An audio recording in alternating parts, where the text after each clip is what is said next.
Assalamualaikum warahmatullahi wabarakatuh. Jumpa lagi dengan saya Teknisi Sudirman.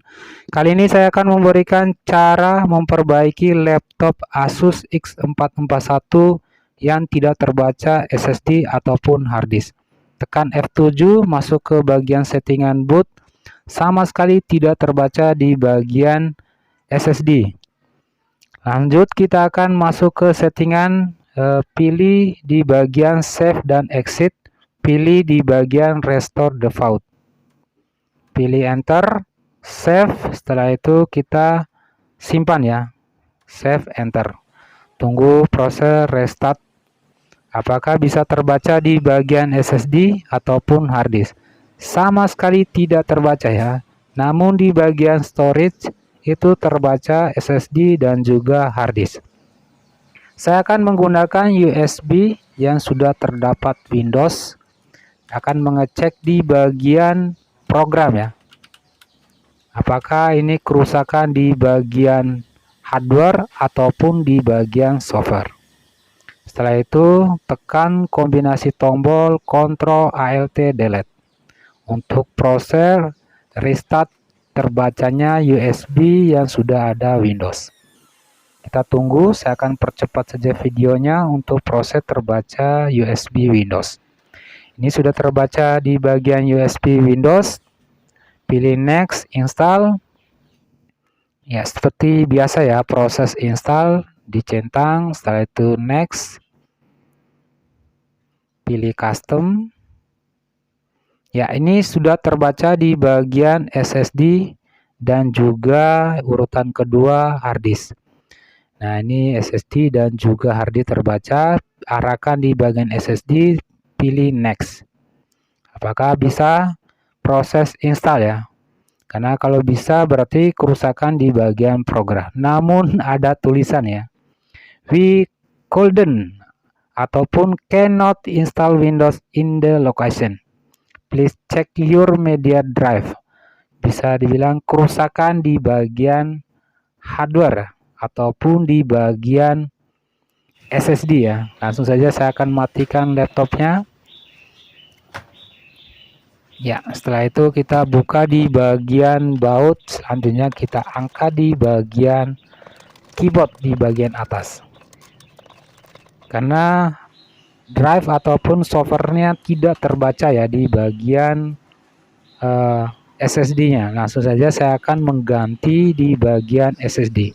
Ini lokasi letak dari SSD, tempat awalnya di ini hard disk.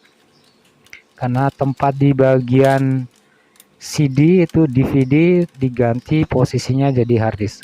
Karena laptop ini sudah pernah di-upgrade tempat lokasinya hard disk jadi SSD. Ya, langsung saja saya akan mengganti di bagian SSD ya. Ini SSD yang lama atau rusak, saya akan mengganti dengan yang baru. Ya, langsung saja kita akan mengganti SSD-nya. Karena bisa saja kerusakannya tidak terbaca di bagian hard disk ataupun SSD, itu bisa kerusakan di bagian software ataupun di bagian hardware. Nah, setelah kita menggunakan Windows terbaca di bagian SSD, namun setelah kita melakukan proses install tidak connect ya ataupun back connect ya, tidak terhubung, berarti fix kerusakannya di bagian hardware ya. Makanya langsung saja saya akan mengganti di bagian SSD-nya.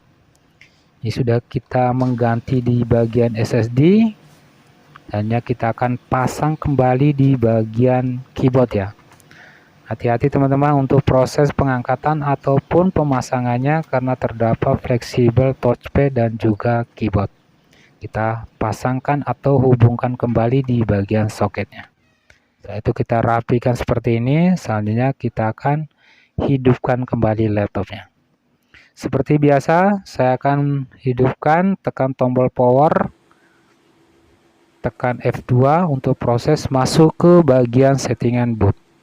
Ya, terbaca ya untuk di bagian SSD.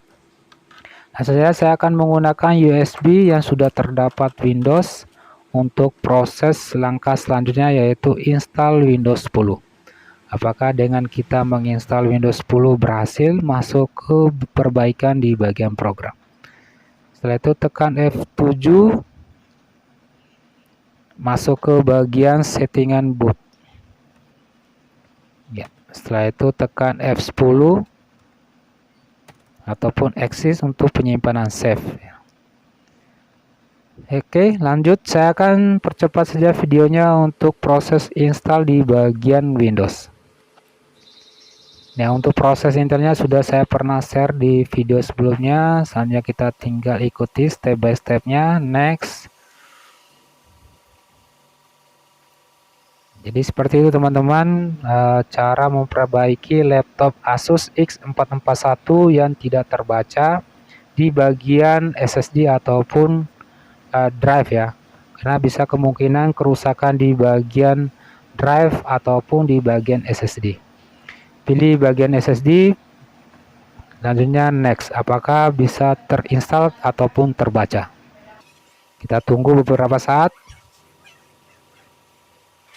Ya, terbaca teman-teman, berarti sudah berhasil, berarti SSD yang sudah kita ganti tadi terbaca ya, berarti memang betul kerusakan di bagian hardware ataupun back connect ataupun crash di bagian SSD. Jadi SSD ini yang rusak sudah kita ganti dan sudah berhasil kita mengganti dengan SSD baru dan berhasil terbaca ya. Jadi itu saja teman-teman, semoga bermanfaat. Jangan lupa like, share, dan komen-komen. Sampai ketemu di video-video selanjutnya. Wassalamualaikum warahmatullahi wabarakatuh.